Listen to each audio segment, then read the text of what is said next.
ಪಿರಿಯಾಪಟ್ಟಣ ತಾಲೂಕಿನ ಮನೆ ಮಂಜೂರಾದ ಫಲಾನುಭವಿಗಳು ಸಕಾಲಕ್ಕೆ ಮನೆ ನಿರ್ಮಿಸಿಕೊಳ್ಳದಿದ್ದರೆ ಅಂತವರ ಹೆಸರನ್ನ ಕಪ್ಪು ಪಟ್ಟಿಗೆ ಸೇರಿಸಲಾಗುವುದು ಎಂದು ತಾಲೂಕು ಪಂಚಾಯತ್ ಕಾರ್ಯನಿರ್ವಹಣಾಧಿಕಾರಿ ಸುನೀಲ್ ಕುಮಾರ್ ತಿಳಿಸಿದರು. ಪಿರಿಯಾಪಟ್ಟಣ ತಾಲೂಕಿನ ಬೈಲುಕುಪ್ಪೆ ಗ್ರಾಮ ಪಂಚಾಯಿತಿ ವತಿಯಿಂದ ಗಣಪತಿ ಸಭಾಂಗಣದಲ್ಲಿ ಆಯೋಜಿಸಿದ 2023 ಹಾಗೂ 24ನೇ ಸಾಲಿನ ಜಮಾಬಂದಿ ಸಭೆಯ ಅಧ್ಯಕ್ಷ ವಹಿಸಿ ಮಾತನಾಡಿ, ತಾಲೂಕಿನಲ್ಲಿ ಈ ಹಿಂದೆಯೂ ಮನೆ ಮಂಜೂರಾದ ಫಲಾನುಭವಿಗಳು ಕೆಲಸ ಪ್ರಾರಂಭಿಸಿಲ್ಲ. ಬೈಲುಕುಪ್ಪೆ ಗ್ರಾಮ ಪಂಚಾಯಿತಿಗೆ ಪ್ರಸ್ತುತ 60 ಮನೆಗಳು ಮಂಜೂರಾಗಿದೆ. ಸರ್ಕಾರದಿಂದ ಮತ್ತೊಮ್ಮೆ ಫಲಾನುಭವಿಗಳು ಮನೆ ಪಡೆಯಲು ಸಾಧ್ಯವಿಲ್ಲ. ಸಕಾಲದಲ್ಲಿ ಮನೆ ನಿರ್ಮಿಸಿಕೊಳ್ಳಬೇಕು. ನರೇಗಾ ಯೋಜನೆ ಅಡಿ ಅರಣ್ಯೀಕರಣ ಮಾಡಲು ಅವಕಾಶವಿದ್ದು ರೈತರು ಸದ್ಬಳಕೆ ಮಾಡಿಕೊಳ್ಳಬೇಕು ಎಂದರು. ಇನ್ನು ಪಂಚಾಯಿತಿ ಅಭಿವೃದ್ಧಿ ಅಧಿಕಾರಿ ಬೋರೇಗೌಡ ಎನ್ಎನ್ ಮಾತನಾಡಿ, ಸರ್ಕಾರ ಹಾಗೂ ಗ್ರಾಮ ಪಂಚಾಯಿತಿ ಇತರ ಎಲ್ಲಾ ಮೂಲಗಳಿಂದ 4,69,86,577 ರೂಪಾಯಿ ಬಂದಿದ್ದು, ಅಭಿವೃದ್ಧಿ ಕಾರ್ಯಗಳಿಗೆ 3,61,80,960 ರೂಪಾಯಿ ಬಳಕೆ ಮಾಡಲಾಗಿದ್ದು, 1,80,05,000 ಖಾತೆಯಲ್ಲಿ ಇದೆ ಎಂದು ಸಭೆಯಲ್ಲಿ ತಿಳಿಸಿದರು. ಇನ್ನು ತಾಲೂಕು ಸಾಮಾಜಿಕ ಪರಿಶೋಧನಾ ಕಾರ್ಯಕ್ರಮ ವ್ಯವಸ್ಥಾಪಕ ಯೋಗೇಶ್ ಸಿಆರ್ ಮಾತನಾಡಿ, 15ನೇ ಹಣಕಾಸು ಹಾಗೂ ಮಹಾತ್ಮ ಗಾಂಧಿ ನರೇಗಾ ಯೋಜನೆ ಅಡಿ ಅಭಿವೃದ್ಧಿ ಕಾರ್ಯಗಳಿಗೆ ಬಳಕೆ ಮಾಡಿರುವ ಅನುದಾನವನ್ನು ಸಾರ್ವಜನಿಕರ ಮುಂದೆ ಪಾರದರ್ಶಕವಾಗಿ ಮಂಡಿಸಿ ಅನುಮೋದನೆ ಪಡೆದು ಸರ್ಕಾರಕ್ಕೆ ವರದಿ ಸಲ್ಲಿಸಬೇಕಾಗಿದೆ. ಅನುಷ್ಠಾನಗೊಂಡಿರುವ ಕಾಮಗಾರಿಗಳಲ್ಲಿ ಯಾವುದೇ ಆಕ್ಷೇಪಣೆಗಳು ಬಂದಿಲ್ಲ ಎಂದರು. ಈ ಸಂದರ್ಭದಲ್ಲಿ ಗ್ರಾಮ ಪಂಚಾಯಿತಿ ಅಧ್ಯಕ್ಷ ರಘು, ಉಪಾಧ್ಯಕ್ಷೆ ಗೀತಾ, ಮಾಜಿ ಅಧ್ಯಕ್ಷ ನಿಸಾರ್ ಅಹಮದ್, ಪಂಚಾಯಿತಿ ಸದಸ್ಯರು, ಸಾರ್ವಜನಿಕರು ಹಾಜರಿದ್ದರು.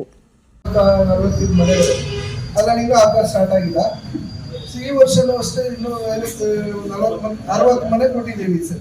ಈ ಸಲ ಇನ್ನು ಅದು ಸ್ಟಾರ್ಟ್ ಮಾಡಲಿಲ್ಲ ಅಂತ ಹೇಳಿದ್ರೆ ಅನಿವಾರ್ಯವಾಗಿ ಮನೆ ಕೊಡತಕ್ಕಂಥದ್ದನ್ನ ನಿಲ್ಲಿಸಬೇಕಾಗುತ್ತೆ.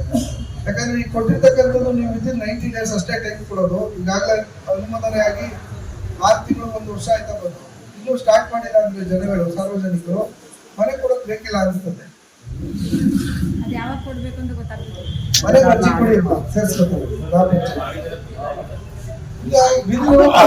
ಅದು ಜಿಪಿಎಸ್ ಮಾಡ್ತಾರೆ. ಅದು ಅನುಮೋದನೆ ಆಗುತ್ತೆ. ಸರ್ಕಾರ ಬಿಡುಗಡೆ ಆದಾಗ ಈ 4-5 ತಿಂಗಳಿಂದ ಕೊಟ್ಟಿಲ್ಲ. ಬಟ್ ಫೌಂಡೇಶನ್ ಆದ್ಮೇಲೆ ಸುಮ್ಮನೆ ಇದ್ರೆ ಹಣ ಬಿಡುಗಡೆ ಆಗುತ್ತೆ. ಕಳೆದ 2022-23 ಒಂದು ಏನು ಬೇರೆ ಕಡೆ ಉಳಿದಿತ್ತು ಅದನ್ನ ಮಾನ್ಯ ಸಚಿವರು ನಮ್ಮ ತಾಲೂಕಿಗೆ ಹೆಚ್ಚುವರಿಯಾಗಿ ಬಿಡುಗಡೆ ಮಾಡಿದ್ದಾರೆ. ನಮ್ಮ ಗ್ರಾಮ ಪಂಚಾಯತಿಗೆ 60 ಮನೆಗಳನ್ನ ಕೊಟ್ಟಿದ್ದಾರೆ.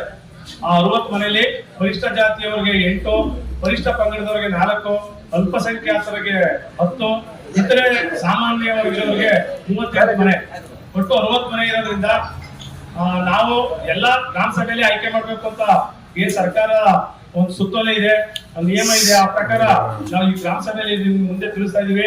ತಾವು ದಯವಿಟ್ಟು ವಸತಿ ಯೋಜನೆ ಮನೆ ಬೇಕಾದವರು ತಮ್ಮ ದಾಖಲಾತಿಗಳು ಏನು ನಿಮಗೆ ಮನೆ ಇಲ್ಲ ಅನ್ನೋದಕ್ಕೆ ಮತ್ತೆ ಆ ಸಂಬಂಧಪಟ್ಟ ಆಸ್ತಿದ ದಾಖಲಾತಿಗಳು ಡಿಸಿಷನ್ ತಗೊಳ್ತಾರಂತ ಈ ತಾಲೂಕು ಅಧಿಕಾರಿಗಳು, ಕಾರ್ಯಕ್ರಮಾಧಿಕಾರಿಯವರು, ಕಾರ್ಯನಿರ್ವಾಹಕ ಅಧಿಕಾರಿಯವರಿಗೆ ಅವರ ಸಮ್ಮುಖದಲ್ಲಿ ಎಲ್ಲವನ್ನ ವಿವರವಾಗಿ ಮಂಡಿಸಿದ್ವಿ. ಯಾವುದೇ ರೀತಿಯಿಂದ ಆಕ್ಷೇಪಣೆಗಳಿಲ್ಲ. ನಾವು ಕೂಡ ನೋಡಿದೀವಿ. ಅರ್ತ್ ವರ್ಕ್ ಅಂತ ಬಂದಾಗ ಅಂದ್ರೆ ಸ್ಟ್ರಕ್ಚರ್ ವರ್ಕ್ ಆದ್ರೆ ನಾವು ಏನ್ ಕೆಲಸ ಮಾಡಿದ್ರೋ ಅದೇ ಸ್ವರೂಪದಲ್ಲಿ ಇರ್ತದೆ. ಅದೇ ಮಣ್ಣಿನ ಕೆಲಸಗಳು ಅಂತ ನಾವು ಹೇಳ್ತೀವಿ ಅರ್ತ್ ವರ್ಕ್ ಅಂತ ಅಂದ್ಬಿಟ್ಟು, ಆ ಅರ್ತ್ ವರ್ಕ್ಗಳು 1 ವರ್ಷದ ಹಿಂದೆ 2 ವರ್ಷದ ಹಿಂದೆ ಆಗಿರ್ತಕ್ಕಂಥದ್ದು ಸ್ವಲ್ಪ ಸ್ವರೂಪನ ಬದಲಾವಣೆಗಾಗಿರ್ತದೆ. ಅದು ಪ್ರಕೃತಿ ವಿಕೋಪ ಆಗಿರ್ಬೋದು, ಅಥವಾ ಮಳೆ ಕಾರಣದಿಂದ ಹೆವಿ ಅಥವಾ ಹೆವಿ ರೈನ್ ಇರೋದ್ರಿಂದ ಸ್ವಲ್ಪ ಬದಲಾವಣೆಗಳಾಗಿರ್ಬೋದು. ಹಾಗಾಗಿ ಕೆಲಸಗಳಂತೂ ಆಗಿದೆ.